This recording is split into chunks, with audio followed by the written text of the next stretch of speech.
Give me a bite. Give me a bite. Give me a piece of that. Give me a piece of that. Give me a piece of that. Give me a piece of that. I love a piece of that. Bite-sized Thursday. Hooray! Thank you for being a friend. Travel down the road and back. Well, I've brutaled that up. Anyways. I brutaled that up. Not only can you not sing, you cannot speak. We're doing great, but... That was like watching Obi-Wan getting dragged through the fire.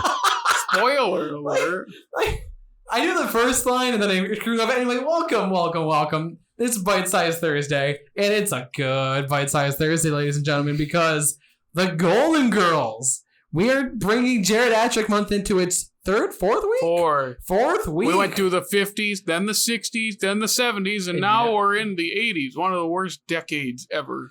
Yeah, it had Top Gun in it. Yeah, the 80s. Sand is not that color. Neither is water. But this is something good. This is something golden. Oh. Because Look at him. Come on, can you give me that one? That was good. Can you give me that one? I can give you that one. Fine. Thank you. But thank you for being a friend. I'm very excited, guys. I personally love the Golden Girls so much. Did you grow up with your parents like having it on? Actually did not. I'm not gonna lie, I didn't watch the Golden Girls up until I started dating Sam, and her and her sisters are super into this show. Oh, so they're probably watching our episode right now. Hi, Sam and Sam's sister. Hello. Glad you're supporting the cast. But yes, they got me into this. Now I'm on board. I love all of the characters. Betty White, like literally, this show is... What are their names? Fantastic. It's their first. Just you don't need the last names. Okay, it's Dorothy, Beatrice, and There's 4 of them. Oh my god, why can't I remember the Dorothy, Beatrice? I can see their faces, but I can't remember their names. Obviously, you can tell I'm a massive fan. Is there a Beatrice? No, there's not. Isn't there? Dorothy's played by B. Arthur. It's Dorothy, Sophia, Rose, and Blanche. Blanche! Oh, I was mixing up Blanche and Beatrice. Wow, that's horrible. I'm doing great, you guys. To be honest, I have never seen an episode of this. Gotcha. Which... Funny enough, neither have I. I've seen really compilations, funny. You're like, oh, funny one-liners and stuff. It. This is your month, and you picked it. I picked it. I picked it because it's like, well, I don't really like the 80s, and I could have done Cheers. Yeah, but then I thought, no, I should have at least 1 week where I'm watching something I haven't seen before, just to give it a try, because plus... Betty White died a few months ago. She did, yes. The last of the 4 to die, and I think she was the oldest. Oh, gosh. I mean, she was 99. I'm saying of these 4. And one of them is playing a mother of one of the characters. I know, it's pretty. And Betty White was still the oldest of the cast, but she's the last one to die of the 4. Rest in peace, Betty White. We'll be watching this for you because Betty White is... Yep. I think that's what compelled me to pick it back in January. I was like, you know what? I didn't even have a pick for the 1980s. I'm going to do Golden Girls. I've never seen a full episode, and, why not? I like it. I guess I love this. Obviously, you know who the characters are, so you're aware of their antics and their... Yeah, so Sophia is Dorothy's mother. Mm-hmm. I know that. Dorothy is the one with all the zingers. Blanche is the one that has many male suitors because she was upper class upbringing, right? Mm-hmm. Southern belle, as they say. And then Rose is from, what is the name of that town? She tells all these tall tales from that small town she's from. I can't think. Yeah, but and she's pretty ditzy, and they all play off each other because Sophia is kind of similar to Dorothy, but she has no filter. Yes. So yeah, and they're all. I'm trying to remember because Dorothy's divorced, right? Yes. And are the rest of them widowed? Or maybe another one's divorced. Basically, they all are single and living together in Florida. They're all just vibing. Yeah. Yep, and they're middle-aged. Yeah. Right, so that's the premise of the show. They all live together in honestly, Florida. For as old as they are, it gets pretty raunchy and hilarious. It feels very... It's a very modern show in that way, but it takes place in the 80s. That's why I think it caught... I mean, not... A second wind is probably not the right term because I feel like it never really lost that much popularity, but I feel like It's got a giant fan it's base. just massive. Yeah. Yeah. Well, anyway. Well, anyway, without any further ado, we should watch this. I'm excited. The episode is Ladies of the Evening, the second episode of season 2, according to Hulu. That's where you can watch it. Hulu. Yes, please. That's how we're watching it. If you have not seen the show, so just watch it on Hulu. I don't remember. No, I do remember what happens, but we'll just see what happens. So. Let's do this. All right, without any further ado, take a bite. And ladies and gentlemen, welcome back. I'm sorry, I was laughing so hard, I think it just rattled my brain a little bit. It's a good show, guys. This is a pretty good show. I knew it right from so I was wrong. I did not see this. I thought I did, but as soon as they said we're gonna see Burt Reynolds, I knew in the back of my mind they're not gonna see Burt Reynolds. Yeah, well, they did. Okay, but they didn't go to the party. Not go to I had the a party. feeling. I was like, I hope Burt shows up or Dom DeLuise, because all those other people. I mean, Charles Nelson Riley. I know who that is, but but I don't know what he looks like. I was like, I hope it's not anyone else, because I know what those two look like, and that's about it. Yeah, I'm not. When he showed up, I was like, hey. Is it bad that I thought Burt Reynolds was Tom Selleck for some reason? They have a very similar. It's the stash. Or did Burt Reynolds died at the same time period? That's right, he did. Too. Yeah, 80s. I think the stash must have just been in. Yeah, he did the thing. He did. I know. Yeah, it's weird. It's weird when you watch Deliverance and he doesn't have the mustache or the hair. It's just. He looks weird. I can't imagine that face. You've not seen Deliverance? I have not. Have you seen Deliverance? It's a horror movie, isn't it? interesting. Yeah, it's great. When Burt did that Reynolds, come I'm out? so into 72. Okay. I'm into it. If her with Burt Reynolds, sign me up. It's not a happy movie at all. Not a horror movie that way. Oh, okay. We'll put it this way. Things happen that are very uncomfortable, and you're forced to kind of sit in that. And then it gets worse, and then it gets worse, and then it ends with a fever dream. Not like a trippy one, just like a real quick wake up in a cold sweat type thing. Okay. Yeah, it's not considered a horror movie technically, but it is. It's just scary. But you know what's scary? The fact that there's a lot of people out here that have not seen the show. Because that segue. I'm just great at segues. But like I don't know.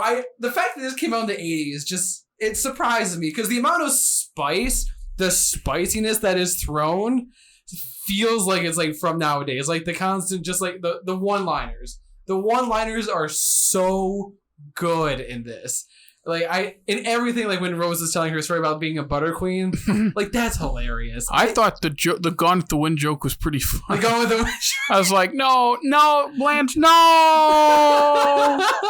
I still. I got. You guys got it. I'm guessing who she's talking. What character in Gone with the Wind she's talking about? We don't have to get into that, but it's a whole. Yeah, it was just a similar. The joke is she said butter queen instead of butterfly McQueen. That's a whole nother conversation. Yeah. But honestly, I laughed the entire time. You guys are well aware of that. But the best line for me at the end was when Reynolds was just like, "Oh, so these are your roommates." Careful what you say. I can repeat that, right? Or I'm looking at you because I don't know if I want Dickey screaming that into our podcast. I'm not going to scream it, but it's hilarious. All you do is scream. The last scene. The last scene. I'm just not sure if I would just scream. With Burt Reynolds, you're just like, which one is a slut? And it's like, they're all like, and he just goes out and say, why even say anything? Like, why did you even stop him in the first place? That's true. It was, oh my God. It's just so funny. I genuinely, this is probably one of my comfort shows, honestly. It's a lot of people's comfort show. Mm-hmm. There's something just comfortable about these kind of shows. There absolutely is. Yeah. It's weird to say because last week we watched MASH, not to talk about MASH, but MASH is a weird kind of comfort show for me because I think it's because it's like most sitcoms, it's in one place. Mm-hmm. But MASH, they're stuck there.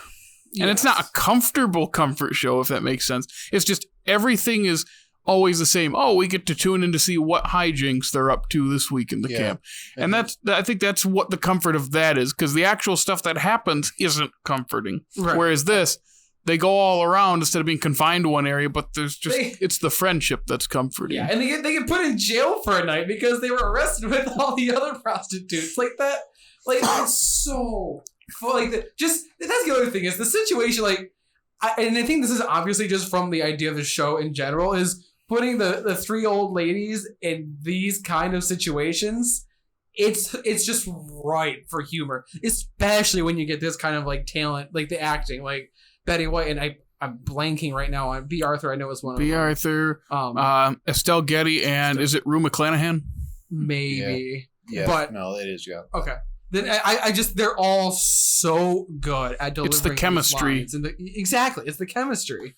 I knew the second Sophia came into the jail, I go, oh, who's not going? I did not see it being none of them. I was just so sure, like, I thought she was going to leave Blanche. Yeah. But then when you realize, oh no, she's getting revenge for them rubbing it in her face. For what they were holding the tickets like outside. Yeah, also, who cares? I know. Like, I don't know anything about that the situation, but do they let you keep your valuables like that? I was wondering, because she had like her purse with everything in it. It's like, I don't think they'd let you keep all that on you. It's probably low. They skirted around. But it's a sitcom. It's a sitcom, exactly. It's an 80s sitcom. Who cares? It's funny. She took the tickets, and she got to talk to Dom DeLuise and Burt Reynolds. I know. And then her and Burt Reynolds went on a date the next day. I'm not going to lie. I would love to go on a date with Burt Reynolds. That would have been so much fun. It's hard, though, because I saw Burt, and I was like, hey, and then in my head, I'm thinking of something funny he said, and I realized, no, I'm not thinking of Burt Reynolds. I'm thinking of Turd Ferguson. Norm doing the Burt Reynolds bit on SNL where he's like, Burt Reynolds? Yeah, that's not my name. It's that whole Turd Ferguson. Yeah, that was a good bit too. Oh, Norm's gone too. I know. Everyone is gone. That's crazy. God, and especially after watching this, Betty White was America's grandma, and it was the Golden Girls. It was America's grandma. She really. That's not bad. Really, like there was not. I can't imagine a single person alive not liking Betty White. Like she was so wholesome, and she was hilarious too. And you guys seen the bit that she did with like Ryan Reynolds? I don't remember what movie it was for, but she was like treating him as like a an assistant, like a PA, just telling him to proposal. It might have been the proposal. There's a little behind the scenes of that, and it was just so funny just to see it. And she started cussing him out like on set. Like it was so This show makes me miss her. It really does. But Jake, have any thoughts on the? Well, going back to what I was trying to say while he was talking and just continued to talk. Sorry. Yeah, I'm sure you are. I am. It's hard to apologize when you don't say when you just act like I'm not serious. Because you're not. I am. Serious. You never are. I'm serious. I'm not going to have this argument with you, buddy. We'll talk tonight. You complain about it all the time. Anyway, shit, no, I forgot what I was going to say.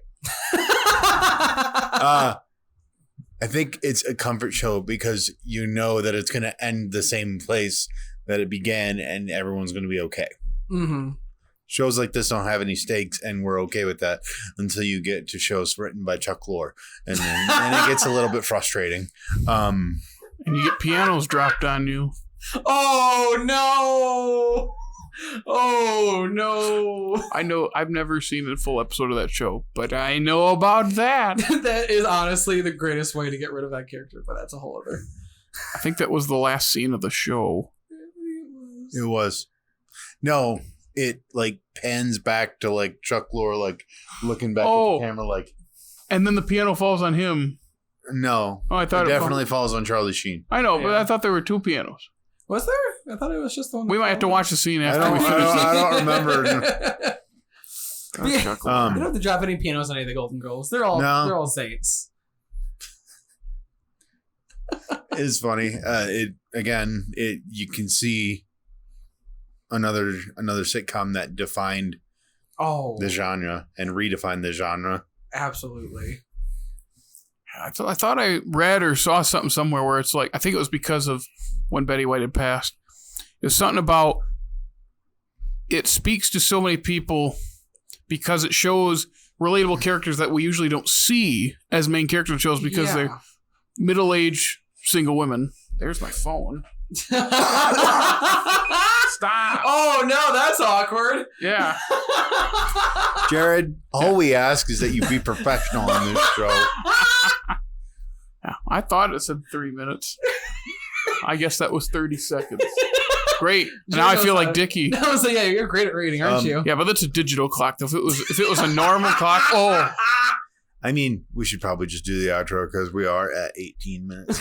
That's true. Yeah, we could keep blabbing. I can babble on as long as we want. But Jared, where can the good people find us?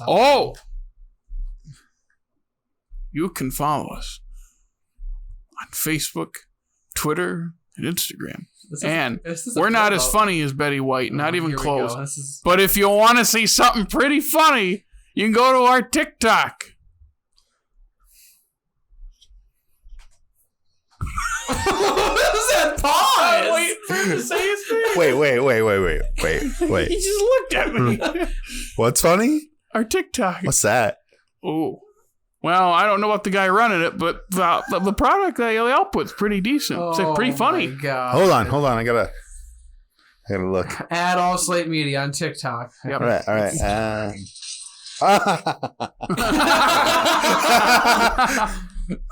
And that was pretty funny. I told you. And you can listen to us after watching the funny TikTok on Google Podcasts, the Evil Overlord, Apple Podcasts, Stitcher, Spotify, and check us out here on YouTube. Like and subscribe and tell us how funny our TikTok is. And hit the notification bell. Ring our bell. Ring our bells, baby. Not after no. On that note, thank you for listening to this episode of Bite Size Thursdays. Stay tuned for more wacky and zaniness coming up next week. Last week of Jaredatric Month. Of Jaredatric Month. Already. Wow, that went by real fast, didn't it? It did. Well, from all of us here at All Slate Media, grab your rockers and stay tuned for next week's Jaredatric Month. And don't forget, take a bite. Bite me off a piece of that.